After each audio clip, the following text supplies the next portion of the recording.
So, mga katulong, after po ng lunch natin is umakyat po tayo ng third floor na naman kasi nga po yung lugar kasi or yung place na kinakainan namin is nasa courtyard po ng simbahan. So, need po talaga naming umakyat para pumasok sa isang room para gawin po doon yung aming dapat gawin. O, di ba? Tingnan yung mga yung mga ka-chargemate namin, mga katulong kasi sobrang busy talaga nila. Yung ginagawa kasi nila is yung mga recycle yan eh, yung mga newspaper, mga sako, kahit ano na pang mga recycle na pwede nilang gawin para sa aming gaganaping Christmas party sa December 1. So makikita niyo yung kung ano yung ginagawa nila. O, di ba? Pa-surprise, surprise! O, ganun ba? Sobrang napaka-busy talaga ng bawat isa dyan. Of course, isa na yung katulong niyo or yung katulong niyo ba is talagang nagbisi-bisihan lang dyan. Mayroong karatista, tingnan niyo yung dalawa o busy-busy sa pagka-practice ng kanilang karate. Mga kasi mga karatista yan, mayroong nagrarampa. Kasi nga kailangan nila mag-practice ng rampa nila para sa aming okasyon.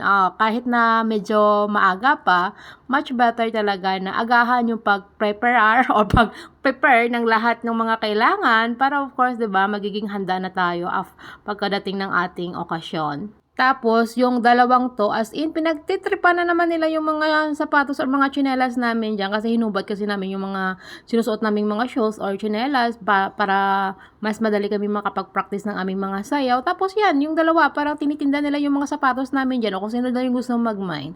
Diba, talagang napakagulo talaga ng mga chargemate namin doon sa loob ng room na yan. Pero in fairness, ang saya talaga kaya namin doon. Mayroon kasing mga karatista, may dancer, may singer, may designer, may tindera, o 'di ba? Kompleto Ricardo yan, ha. May may tagarampa pa. So after doon ng medyo matagal-tagal na kami doon sa taas. Mga ilang oras kami doon, mga more than 2 hours na yata. Bumaba na naman kami dito. Tapos ito, may palibreng pizza yung iba. Gano'n talaga yung mga kaganapan dito sa may simbahan after yung gumawa ng mga kahit na mga activities diyan. So pagkatapos is konting kainan muna bago umalis ng simbahan naman. So after namin kumain ng pizza, so nag-decide na naman kami na pumunta dito sa may Toa Payoh Hub para bumili na naman daw ng ice cream kasi sabi nga nila is may tig $1 daw ditong ice cream na tinitinda. Kaya yun, lahat na naman kami sama-samang pumunta dito sa may Toa Payoh Hub na ito para bumili na naman ng ice cream. Tapos, ang laki pala mga katulong ng $1 na ice cream na tinitinda nila. Tingnan nyo yung mga kasamahan namin.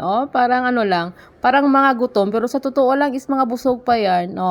Talagang nagtipon-tipon pa dyan para kumain lang ng ice cream. So, dahil nga 'di ba, mga busog pa kami kasi kakakain lang namin ng pizza galing sa simbahan. Pagkatapos nag-decide kami bumili ng ice cream. Kaya 'yun, talagang nahihirapan kaming ubusin yung ice cream kasi nga ang laki kasi ng $1 na tinitinda nila eh. So, nang naubos na namin kainin yung ice cream na binili namin is nag-decide na kaming umalis dito kasi of course kailangan na naming mag-uwian na. Kaya 'yun.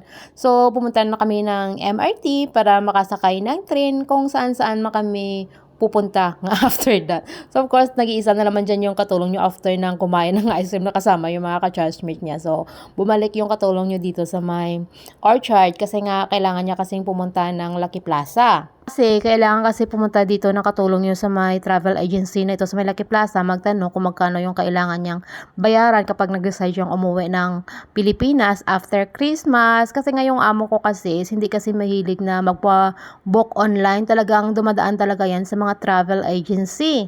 Kaya inutusan niya akong dumaan dito sa may Lucky Plaza magtanong. Tapos, nang malaman na po natin kung magkano yung kailangan nating bayaran, edi tinawagan ko rin po yung amo ko, sinabihan ko sa kanya kung magkano, yung ganito, ganyan, and after that, nag-decide na yung katulong nyo na umuwi na talaga kasi nga medyo late na nga, mga 6 something is nasa Lucky Plaza pa siya eh. So, pagkatapos, is dumaan po muna tayo dito sa may fast food na ito para bumili ng panghapunan natin kasi late na nga. So, ayoko nang kumain dito sa labas. So, nag-decide na lang ako na mag-take away. Kaya yun, tapos medyo tagalan pa dito yung katulong nyo kasi nga niluluto pa pala yung manok na ino-order ko. Kaya yun, so okay lang naman kahit na matagal.